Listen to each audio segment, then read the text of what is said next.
E aí, amigos, feliz sábado, que a graça e a paz do Criador esteja com cada um de vocês aí. Sejam muito bem-vindos, que honra, que prazer estar com todos vocês aqui novamente, pra gente sempre bater papo sobre as Escrituras Sagradas, falar de Bíblia, falar de história, enfim. É muito bom a gente poder estar aqui, né, pra gente adquirir um pouco de conhecimento bíblico e histórico.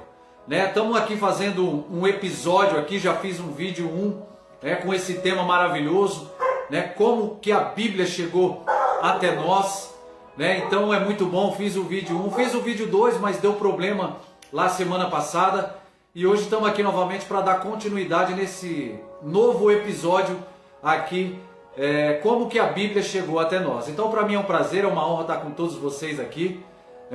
Eu quero sempre frisar para você, se inscreva lá no meu canal, compartilhe o vídeo, que é uma maneira também da gente poder levar o Evangelho do Reino adiante para outras pessoas aí, adquirir mais um pouco de conhecimento, para as pessoas que gostam de pregar, gostam de conhecer mais a palavra de Deus, para a gente poder aí conhecer mais, de um jeito mais profundo, a historicidade da Bíblia. Beleza? Posso contar com todos vocês aí? Sejam muito bem-vindos, tá? Estamos chegando a quase 100 pessoas, Se não me falha a memória, estamos aí com 98 pessoas inscritas no canal. Estamos chegando a 100 pessoas, 100 amigos, 100 amigas aí, A gente não fala de placa de igreja, de denominação, não. Falamos de história e de Bíblia para aquelas pessoas que é apaixonadas de conhecer da palavra de Deus. Beleza, meus irmãos?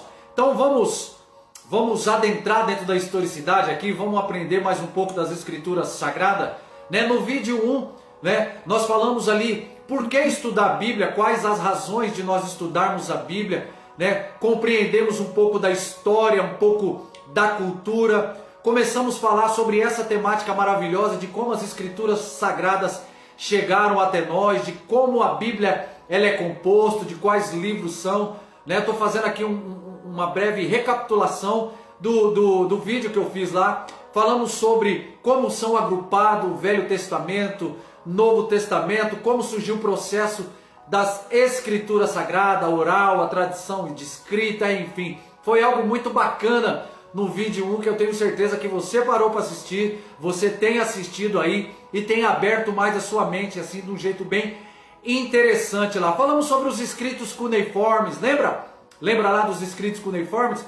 Falamos sobre aí esse processo de escrita também. Falamos sobre todo o processo ali, resumidamente, de canonização das Escrituras Sagradas, sobre as suas traduções. Quem foi que compilou as Escrituras Sagradas? Falamos sobre Johannes Gutenberg, lá no ano de 1445. Muito bom. Então eu te aconselho, você aí que não assistiu o vídeo, de como as Escrituras chegaram até nós, eu te aconselho de assistir o vídeo 1, para que você entenda, que hoje você tem a Bíblia Sagrada nas suas mãos, você tem as Escrituras Sagradas aí na sua mão, e muita gente tem dúvida, muitas pessoas aí até que já tem um tempo aí no cristianismo, já é crente há muitos anos, e até aquelas pessoas que não é crente, que é de um outro tipo de religião, com certeza tem a Bíblia aí, mas não sabem a origem da Bíblia. Então eu fiz um resumo bacana, no vídeo 1, e eu gostaria que você assistisse, para que você, não ficasse perdido nesse vídeo no episódio 2. Beleza? Então sejam muito bem-vindos, como eu falei. Quem fala aqui é pastor Carlinhos Oliveira, Me siga lá no Facebook, no Instagram também, e deixe seu like lá no vídeo. Beleza, meus irmãos? Vamos lá. Agora nós vamos aqui adentrar, aonde nós paramos lá no vídeo, o episódio 1. Nós falamos quais foram as barreiras para que a Bíblia chegasse até o povo. Nós sabemos que não foi um processo tão fácil, foi um processo muito árduo, um processo muito difícil, E houve várias e várias barreiras para que a Bíblia, Escritura Sagrada, essa que está aqui na minha mão, chegasse até o povo. Então, meus queridos, houve várias barreiras ao longo da historicidade, ao longo da história, que impediram a disseminação da Bíblia ao longo da história. E eu tenho uma frase aqui que eu coloquei aqui, uma frase muito interessante que fala assim: um povo sem cultura é um povo que se ajoelha para qualquer tipo de falácias que ditam ali para os ouvidos dos povos ali. Então vou repetir: um povo sem cultura, sem conhecimento, é um povo que se ajoelha para qualquer tipo de falácias. Beleza, meus irmãos? Mas a primeira barreira que eu quero falar com vocês aqui, que houve lá naquela época, foi a barreira linguística. A barreira linguística, meus irmãos, foi um processo muito difícil lá também, porque a Bíblia, como nós estudamos, nós ali fizemos no episódio 1, foi originalmente escrita lá na língua hebraica. Depois veio o aramaico, depois entra lá no grego antigo, que tornava totalmente um processo difícil para a maioria das pessoas que lê lá naquele idioma nativo. Como eu falei para vocês, as pessoas eram pessoas analfabetas, não tinha escola, não tinha ali aquele processo de alfabetização que nós temos aqui hoje. Lá naquela época não existia, então era muito difícil esse processo de ler as escrituras sagradas. E como eu falei, quem detinha de todo o processo ali da Bíblia, das escrituras que tinha, era o alto clero que nós vimos lá. Tá bom, meus irmãos? Deus abençoe a vida de vocês. Pastor Magno Franklin, um grande amigo, que Deus continue abençoando e usando a sua vida de uma maneira sobrenatural. Obrigado por você estar aqui, né, pra gente aprender juntos aí das escrituras sagradas. Outra barreira, meus irmãos, que houve lá naquela época foi as barreiras sociais. Por que, meus irmãos, barreiras sociais? Em muitas culturas que tinha a sociedade ao longo da história, a leitura e o estudo da Bíblia foram totalmente restritos a classes e grupos sociais daquela época. Então a maioria das pessoas, meus irmãos, não tinha acesso, como eu falei, à educação. Então, para ler era necessário você entender. E para você entender, você tinha que ter um processo ali de alfabetização, de conhecimento lá naquela língua mãe, lá naquela época, que era o grego antigo. Então, não tinha o processo de escola como nós temos hoje. Então, para quem tinha esse acesso, era justamente o clero da Igreja Católica, Apostólica ali romana, alguns monges, alguns copistas, que detinham ali dessa alfabetização. Porque, como eu sempre falo, conhecimento é algo que ninguém tira de você. E quando você pega um povo naquela época, que essas barreiras sociais vinham de encontro àquelas classes que vivia ali nas suas fazendas, nas suas produção agrícolas lá daquela época, não tinha alfabetização, era um processo difícil lá. Então, para entender esse processo, eles tinham que ser oral também, né? Tanto oral como processo ali de escuta, de entender o que ele estava falando. Então, se o alto clero falava, era isso que eles assimilavam ali no seu processo de percepção auditiva. Então, além dessas barreiras, meus irmãos, que teve sociais, que tinha várias culturas lá naquela época, vários pensamentos gregos, vários pensamentos filosóficos, vários pensamentos judaicos, farisaicos, enfim, era uma amálgama ali de cultura. Então era um processo difícil nessas barreiras sociais. Outra barreira que impedia de uma maneira totalmente singular e uma maneira muito difícil eram as barreiras políticas. Em alguns momentos da história, que quando você pega ali para estudar, né, os governos e aqueles líderes políticos de uma determinada igreja que detinha todo aquele monopólio, os caras proibiam a leitura e totalmente também a distribuição da Bíblia, né? Um exemplo disso foi a proibição da Bíblia lá na Inglaterra durante o reinado de Maria, né?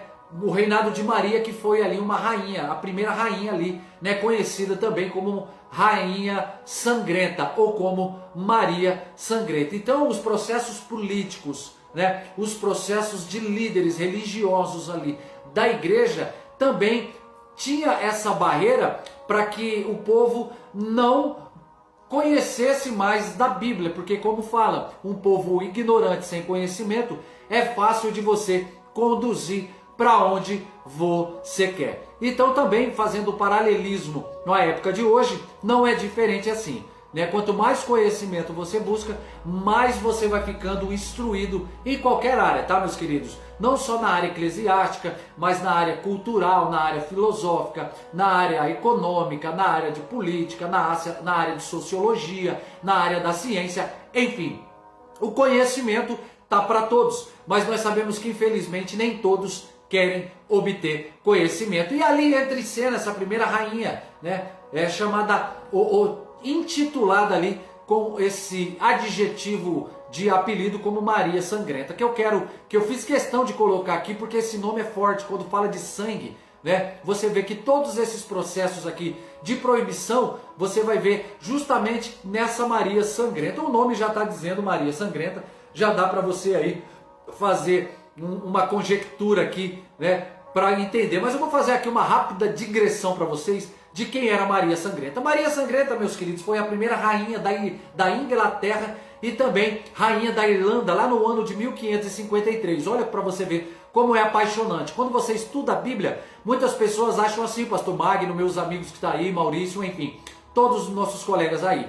Quando fala estudar a Bíblia, você fala, só vou estudar a cultura do povo judeu, da cultura do povo grego. Não, mas a Bíblia, como fala sobre lá na estátua, lá do livro de Daniel, também fala dos 10 dedos da estátua, aonde é a formação ali da Europa, que começa a falar sobre os visigodos, ostrogodos, os herulos, ali, anglo-saxões, enfim. Eu só estou falando isso aqui para você entender a formação da Europa, das 12 ali, nos 12 dedos da estátua ali de Nabucodonosor. Mas quando você estuda a Bíblia, você vai longe, meus irmãos, e a gente pega a história da rainha Maria Sangrenta, Ela foi a primeira rainha conhecida como Sangrenta devido a todas as suas perseguições a quem? Aos protestantes durante ao seu reinado, Foi algo muito difícil. Minha irmã Silvia, lá de Osasco, um grande abraço para você, para toda a sua família, que eu amo muito, tenho uma saudade muito grande aí de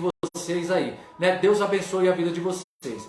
Legal? Então Maria Sangrenta, ela fez algo junto com o cunho político também, com os clérigos ali da Igreja Católica lá naquela época, e foi responsável de restaurar a fé católica lá na Inglaterra e fazer o quê? Algumas revogações das leis protestantes, E ela ordenou a execução de muitos líderes protestantes. Meus irmãos católicos, eu sempre costumo dizer, eu não estou falando mal de vocês, entenda muito bem. Se você é um católico apostólico romano, eu tenho certeza que você também já deve ter parado para estudar sobre a formação da Igreja Católica. Se você nunca parou, pare ali, porque é uma igreja a qual você frequenta, que você tem erguido a sua bandeira de fé, mas é bacana também você conhecer um pouco sobre a formação da Igreja Católica, tá bom, meus irmãos? Um beijo no coração de cada um de vocês. O que eu estou falando aqui é de história, beleza? Outra barreira, meus irmãos, que eu tenho que correr aqui para esse vídeo não ficar bastante extenso, foi as barreiras religiosas. Em alguns países, meus irmãos, e sociedades, a religião predominante, que detinha todo o monopólio, antigamente proibiu a leitura, que nem eu falei, e a disseminação das Bíblias em outras denominações religiosas, aqueles que não eram membro da igreja dominante naquela época. Então, a igreja dominante naquela época era a Igreja Católica Apostólica Romana. Então, os altos cleros ali, eles proibiam essa disseminação da Bíblia para outros locais, para outras regiões, para outros determinados países, justamente porque não tem como a gente fugir que você, com uma instrução, com conhecimento nas tuas mãos, fica mais difícil das pessoas te passar para trás e de você acreditar num monte de heresias que nem nós vemos nos tempos atuais que nós vemos hoje. Irmão, só para título de curiosidade, a palavra católico, ela quer dizer universal, tá? A palavra católico quer dizer universal, tá? Então, quando nós pegamos os tempos de Cristo, Lá naquele tempo, a palavra católico queria dizer católico apostólico, que era do tempo dos apóstolos, cristão, que era da época de Cristo. Com a entrada de Roma, depois de Roma Império, entra Roma Papal. Então, depois que entra em governo ali esse processo religioso de Roma Papal, a igreja se transforma em igreja católica apostólica romana, justamente porque era quem detinha ali todo esse processo de historicidade religiosa naquela época. Então foi uma barreira muito grande ali, esse processo religioso. Não é diferente de agora, tá, meus irmãos? Não é diferente de agora. Hoje nós temos aí vários tipos de religiões em todo o mundo, né? Tem o islamismo, tem os maometanos, tem os agnósticos, tem os ateístas, tem os protestantes, tem os católicos, tem os teoria do design inteligente, enfim, tem vários tipos de barreiras religiosas ou de pensamentos ou de teologias ou de culturas lá. Beleza? Então, outras barreiras, meus irmãos, eu estou fazendo um breve resumo aqui para vocês, falando das barreiras, tá? Outras barreiras que tiveram aqui, todos meus amigos que estão assistindo aí no canal, no YouTube, foram as barreiras técnicas.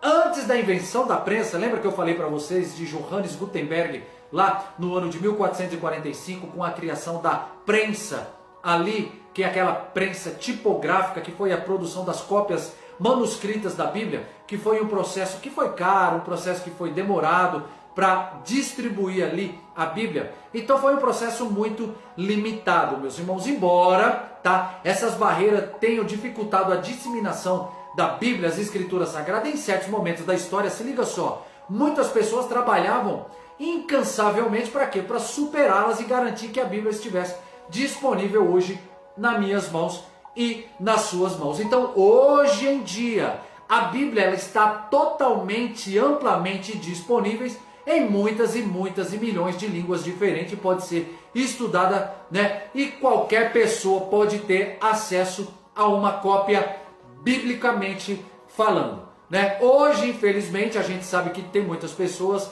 que, por mais que tenham um cargo eclesiástico, pastores, presbíteros, diáconos, né? E alguns outros irmãos, tem a Bíblia na sua casa, mas não tem o hábito de leitura. Se você não tem o hábito de leitura, de conhecer, né, um pouco mais de todo o processo bibliológico que chegou até nós, fica difícil, né, você aí argumentar, vamos dizer assim, e até explicar ali esse processo evolutivo que a Bíblia chegou para nós aqui. Então hoje você está assistindo aí esse vídeo no seu celular, ou no seu tablet, ou no seu notebook, ou ali na sua casa, né? Hoje nós temos literalmente vários acessos. Então temos Bíblia de todos os gostos, irmãos. Eu tenho Bíblias aqui em PDF de 1819, 1712. Quem me dera eu ter essas Bíblias originais, mas a gente sabe que essas Bíblias nesse tempo e nessa data estão lá no Museu Britânico, no Museu da Inglaterra e no Museu lá do Vaticano, né? Que lá vai ter essas Bíblias, essas coisas mais antigas. Então eu tenho aqui, irmãos, só para vocês verem, então eu tenho a Bíblia judaica, que é essa que está nas minhas mãos. Eu tenho a Peshitta, eu tenho a Torá, eu tenho a Brit Hadashah, eu tenho a Bíblia judaica, a Bíblia israelita. Aí você me fala, Carlinhos, pastor, por que ter tantas Bíblias assim? Porque, irmãos, isso daqui, todos os teólogos, todos os amantes das Escrituras fazem isso, tá? Se você não faz, você que é pregador, você que quer até conhecer mais da Bíblia, quando você vai estudar sobre um determinado tema, coloque cada Bíblia aí naquele texto que você vai estar estudando e faz um comparativo com o que cada texto está falando. Então tem algumas frases, algumas coisas que mudam bastante aqui, tá bom? Eu posso fazer um vídeo depois lá falando de algumas frases, de algumas coisas que tem aqui nas Escrituras, mas de uma maneira totalmente diferente a forma lá. Então, como que a Bíblia chega em outros países, meus irmãos? Esse processo de disseminação, que foi muito bom, para que você tivesse aí a Bíblia na sua mão, foi muito sangue derramado, para que as pessoas deixem ela fechada, ou muitas delas abertas no Salmo 91, achando que vai ser algum amuleto aí para espantar mal olhado, olho gordo e para ter a vida transformada onde vêm só bênçãos, e não é assim desse jeito. Beleza? Como a Bíblia chegou até os outros países, meus irmãos? Ela foi totalmente disseminada em outros países, principalmente por meio de quem? De missionários. Missionários que fazem missão, porque a palavra missionário vem dessa palavra missiologia, né? De fazer missão. Missionário, missão, né? Que vão fazer. Hoje tem vários e vários missionários, né? Aí que infelizmente não estão fazendo o que a palavra ou a terminologia missão fazem, né? Então, durante a era do descobrimento, muitos missionários viajaram para várias partes do mundo e países, incluindo a África, né? Incluindo a Ásia Menor, com o objetivo do que, meus queridos amigos, Marcelo que está aí comigo? De fazer o quê? De espalhar o cristianismo e levar a Bíblia até outras regiões. Então não foi um processo fácil. Muitas pessoas acham que a Bíblia caiu de paraquedas com zíper e tudo aqui para nós, e não foi desse jeito. Por isso que nós fazemos aí esses estudos bem didáticos, sem terminologias aqui mais difíceis de compreensão. Então houve essa era do descobrimento, onde os missionários colocavam ali em suas bolsas ali aquelas bíblias, aqueles fragmentos que eles tinham e levavam para outros locais, junto com a ajuda do Espírito Santo, para poder levar cultura, né, e levar o evangelho para os gentios, para que eles conhecessem mais o Deus de Abraão, de Isaac e Jacó e conhecessem mais um pouco de Jesus. Então a Bíblia começa a ser totalmente disseminada nesses novos territórios, que nós chamamos era do descobrimento. Irmãos, olha que legal, pastores, amigos que estão aí no Facebook, do YouTube. Quando nós falamos era do descobrimento, nós logo imaginamos na terra de Vera Cruz. Vocês já ouviram falar terra de Vera Cruz? Aonde que é essa terra de Vera Cruz, meus irmãos?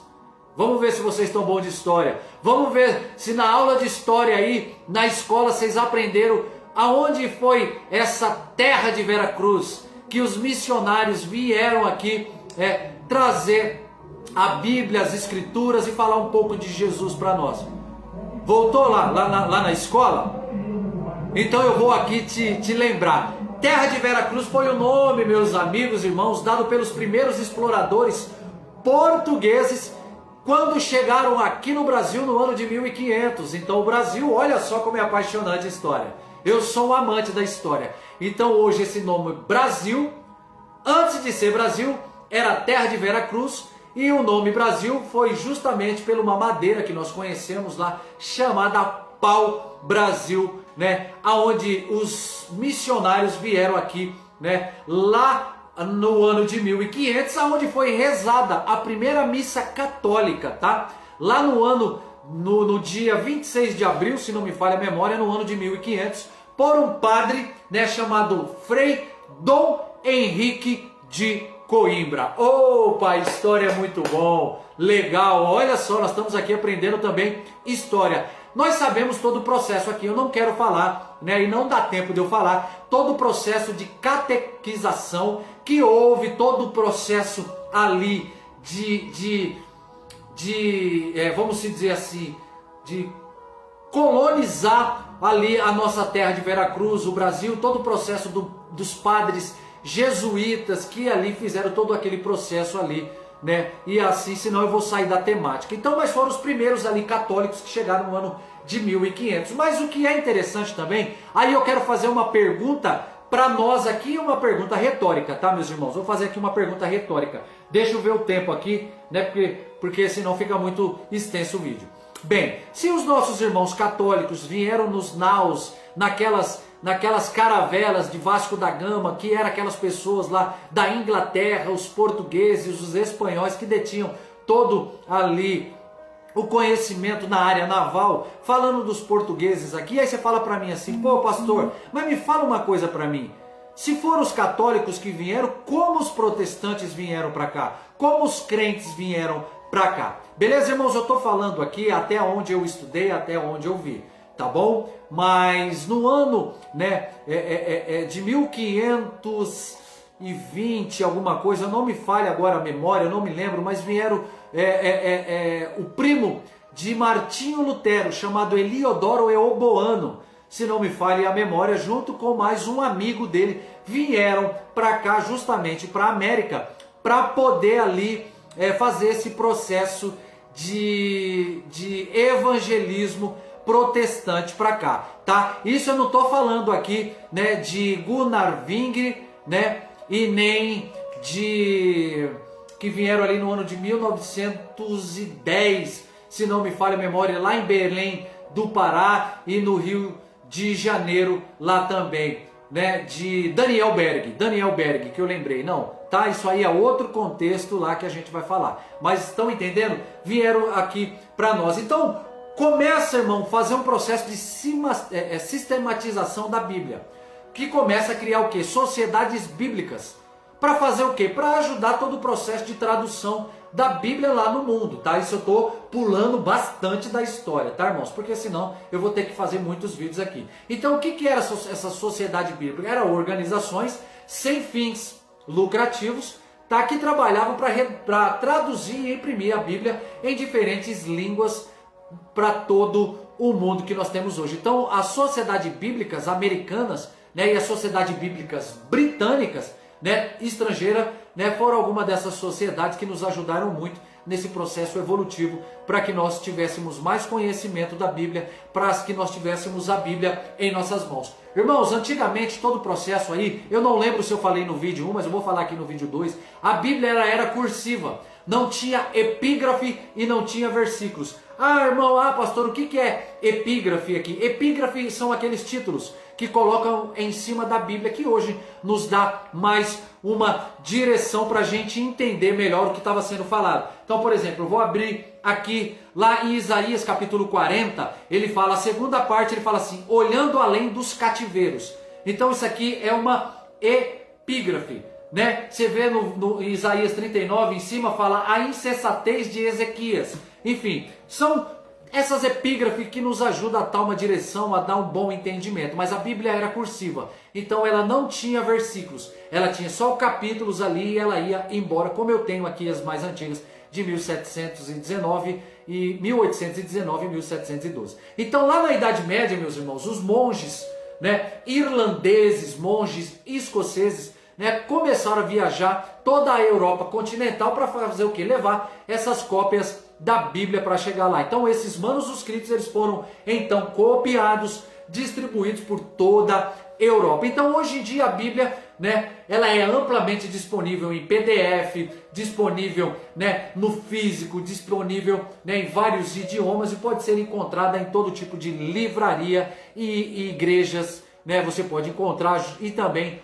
online. Só não tem uma Bíblia quem não quer, né? Apesar dela ser o livro mais vendido, best-seller de todo o planeta, a Bíblia é a mais vendida e vai continuar sendo, ninguém vai bater a Bíblia. Por quê? Porque na Bíblia tem tudo, fala sobre casamento, sobre amor, sobre dedicação, sobre salvação, sobre como lutar contra o mal, como ter filhos abençoados, como ter uma vida regrada em bênçãos, como lutar, né, contra a malignidade, como fazer nos processos de difícil, né, quando estamos passando com o nosso coração triste, enfim, a Bíblia é o manual. Então quem detinha o monopólio da Bíblia, que nem eu falei na Idade Média, era a Igreja Católica Romana e aquele clero lá sobre aquela membresia. E a gente pega, irmãos, falando um pouco dos monges, os copistas, que eram os principais responsáveis para produzir os manuscritos escritos da Bíblia, e essas cópias eram traduzidas lá em mosteiros, lá na biblioteca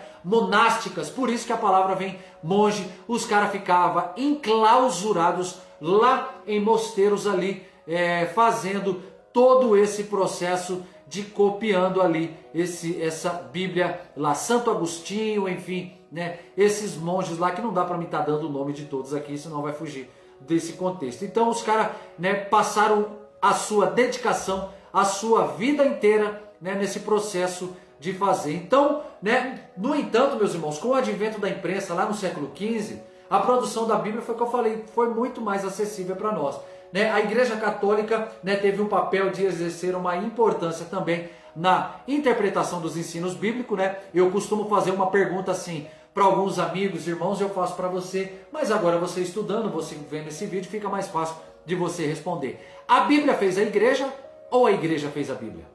Eu sempre costumo fazer essa pergunta. A Bíblia fez a igreja ou a igreja fez a Bíblia?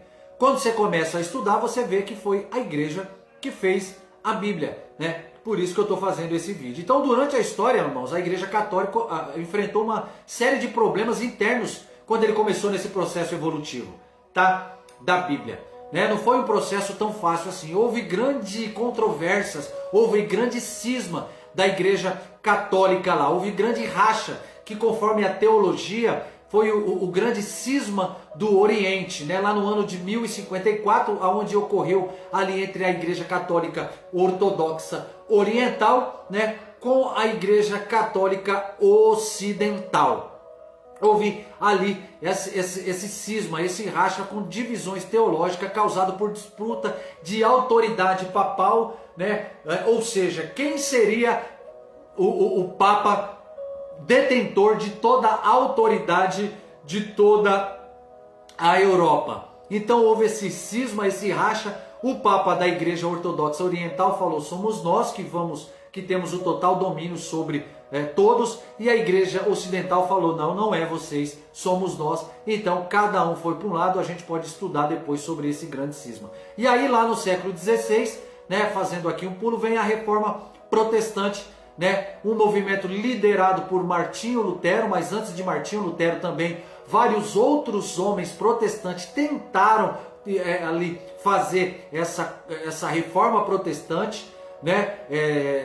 João Hus, Zwinglio, Calvino, enfim, Roger Miller, enfim, vários outros tentaram e começaram também a fazer protestar, né, esse procedimento. E houve também a contra-reforma protestante também, né, que foi lá. Então eu vou usar aqui o termo que todo mundo conhece, que é mais fácil, lá no ano de 1517, Martinho Lutero, né, que colocou ali as suas 95 teses na igreja de Wittenberg, na Alemanha, aonde essa igreja de Wittenberg, na Alemanha, era um ponto totalmente filosófico também, aonde era uma universidade onde tinha vários debates, né, sobre Bíblia, sobre teologia, filosofia, e Martinho Lutero justamente colocou logo na entrada da universidade, lá na onde era o mural, para onde todo mundo entrasse, passasse e visse as suas 95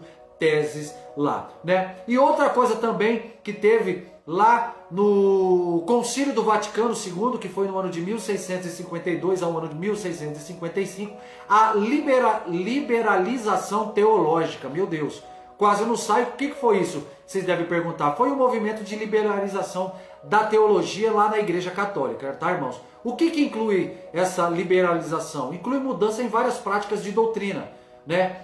Como a missa, que era rezada lá em latim, proibição de usos de contraceptivos em relação à Igreja Católica e outras religiões lá. Esses são apenas alguns aqui que eu estou trazendo para vocês de problemas internos que a Igreja Católica enfrentou ao longo da história. Então, para vocês verem, irmão, não foi muito fácil.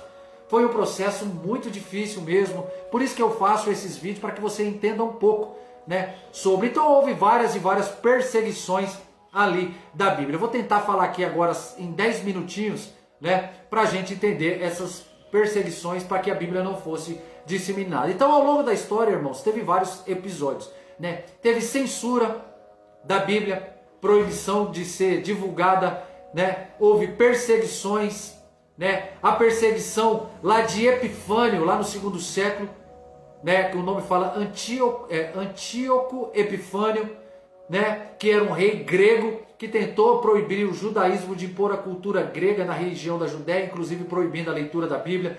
Houve a perseguição durante o Império Romano, né? Durante lá os primeiros séculos do cristianismo, onde os cristãos foram perseguidos pelos romanos, que consideravam a religião cristã uma ameaça ao império, né? Você pode ver isso daí. A Bíblia fala também lá em Hebreus capítulo 11, do verso 22 em diante, né? Fala sobre os mártires, né? Fala sobre a idade das trevas. Eu tenho um vídeo, se não me falha a memória, sobre a idade das trevas. Eu te aconselho lá você ver, né, sobre, né, os heróis da fé. Eu também tenho um vídeo para você entender melhor sobre tudo aquilo que aconteceu, onde pessoas eram queimadas, pessoas eram dilaceradas vivas, com todo tipo de tortura. Houve a Inquisição Romana, todos nós conhecemos ali o processo de Inquisição Romana, que eu te aconselho também a assistir meu vídeo, que você vai chorar, seu coração vai apertar demais. Não é impossível de você assistir um vídeo daquele e você não se compadecer e você não chorar. Houve a perseguição durante a Idade Média, né? A Igreja Católica ali, irmãos, eu estou falando de história, né? Que era um grande poder político, religioso na época. Houve a perseguição na Inglaterra, houve perseguição na Itália, houve a perseguição francesa, houve a perseguição escocesa, enfim, vários tipos de perseguições, né? Durante a Reforma Protestante, que era totalmente, o diabo fazia de todas as formas com que a Bíblia não fosse disseminada, para que o povo não tivesse cultura e não conhecesse quais armas lutar contra o mal. Houve perseguições em regimes totalitários, regimes como o nazismo, como o comunismo também, que a Bíblia era frequentemente proibida. Hoje ainda há países que a Bíblia não entra de forma nenhuma, totalmente intransponíveis em vários outros países que você pode ver aí, fazer uma pesquisa. Eu não vou ficar aqui falando dos países, mas você faça uma pesquisa, eu te aconselho, né? Quando nós falamos ali, uma da carnificina mais terríveis que quando nós falamos, né? As pessoas vê a Bíblia, irmãos, houve vários processos de carnificina, aonde morreu milhões, bilhões de pessoas, justamente porque quiseram andar com Deus, quiseram viver as coisas de Deus. Mas uma das coisas que mais fala sobre perseguição, o que a nossa mente vem, é sobre o nazismo, onde foi uma ideologia totalmente política, social, que surgiu lá na Alemanha na década de 1920, né, liderada por um demônio, né, personificado como ser humano aqui na Terra, chamado Adolf Hitler, aonde o seu principal objetivo, que nem era estabelecer um Estado totalmente totalitário, autoritário, nacionalista, ali supostamente que eles consideravam uma raça superior, né? Por isso que, irmãos, é gostoso estudar história, né? É bom estudar história, que esse nazismo a gente sabe que promovia superioridade racial, os caras acreditavam ali, né, ser ali a raça escolhida, onde qualquer outro que não fosse dali do processo ariano era morto, onde acabou ali com vários irmãos homossexuais, negros, enfim, várias, né, judeus ali, que era totalmente contra. E infelizmente hoje nós vemos ali pessoas idolatrando vários comunistas, né? E não sabe um pouco da história da entrada do comunismo, vê pessoas com camisetas ali hoje andando para cima e para baixo com camisetas de líderes comunistas ali que mataram muitas pessoas ali. Por isso que tem ali, mas não sabe da história e não quer saber, né? E nós vemos ali, que nem eu falei para você, o comunismo, né? Ali que foi totalmente pessoas que foi ali para estabelecer uma sociedade igualitária, sem classes sociais, onde a produção e propriedade da coletivização, né, controlados por um Estado, defende a eliminação de propriedades privadas, do lucro, enfim. No papel é até bacana, mas quando você pega as teorias que foi desenvolvida lá no século XIX por dois homens chamados Karl Marx e Friedrich Engels, você vê que foge todo do contexto. Bacana, irmãos, por isso que a gente é apaixonado, né? Então, todo esse processo, irmãos, foi barreiras para que a Bíblia não chegasse até nós, né? Você pega hoje China, Coreia do Norte, Arábia Saudita, né? Aqueles países mais islâmicos. Não é um estado laico onde você anda com a Bíblia na mão. Vai andar com a Bíblia lá, vai falar de Jesus, é decapitado, é morto na hora. Então, irmãos, a Bíblia é considerada um livro mais vendido, né, em todos os locais. Então, assim, eu espero ter aqui aberto mais o seu campo, né, de conhecimento bíblico e conhecimento histórico, né? Pra você ver, a Bíblia é apaixonante. Nós vamos para a França, a Inglaterra, né? Eu queria adentrar dentro de todos esses processos que teve, né, na França, na Inglaterra, né, na Irlanda, na Escócia, na Itália, né, em Portugal, até mesmo na cidade, no país de Veracruz, aqui no Brasil. Enfim, foi um processo muito difícil, processo muito árduo para que a Bíblia chegasse até nós. Então, por isso que eu aconselho você, irmãos, leia mais da Bíblia, estude mais, busque mais conhecimento bíblico, conhecimento histórico, Porque hoje, infelizmente, não generalizando, mas para a gente encerrar aqui, hoje muitas das vezes a igreja, irmãos, tem passado um processo de dificuldade muito grande com seus membros, com os pastores, diáconos, enfim, com toda a membresia, isso falando do campo a qual eu faço parte, do campo ali protestante.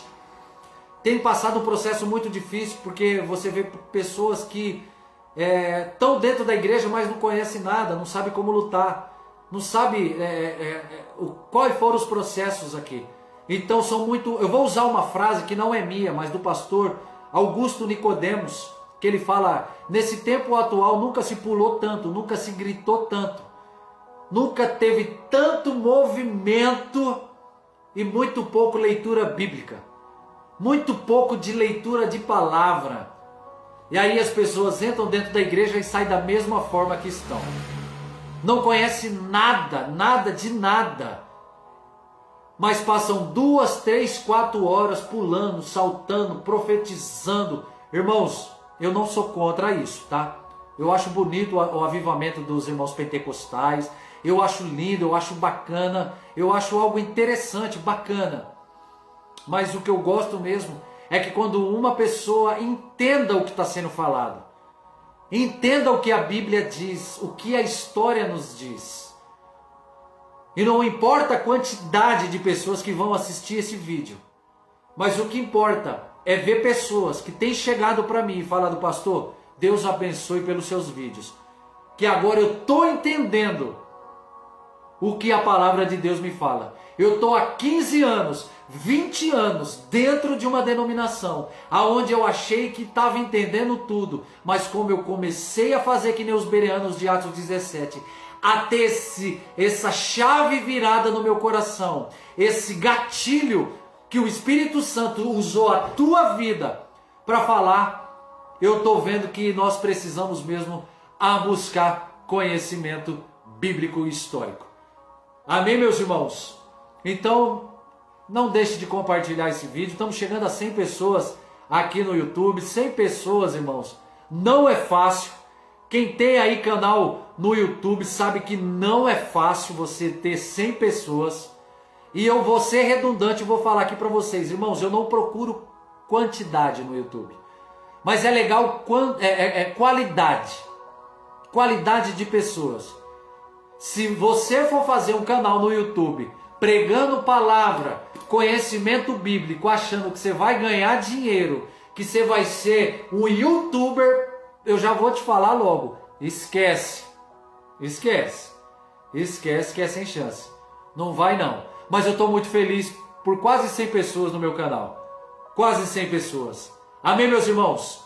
Compartilhe esse vídeo, que a graça e a doce consolações do Espírito Santo estejam com você, que o Santo Espírito possa fazer com que você busque conhecimento, que você possa ser uma tocha usada nas mãos do Senhor, como os nossos irmãos bereanos, os nossos heróis da fé, os apóstolos delas.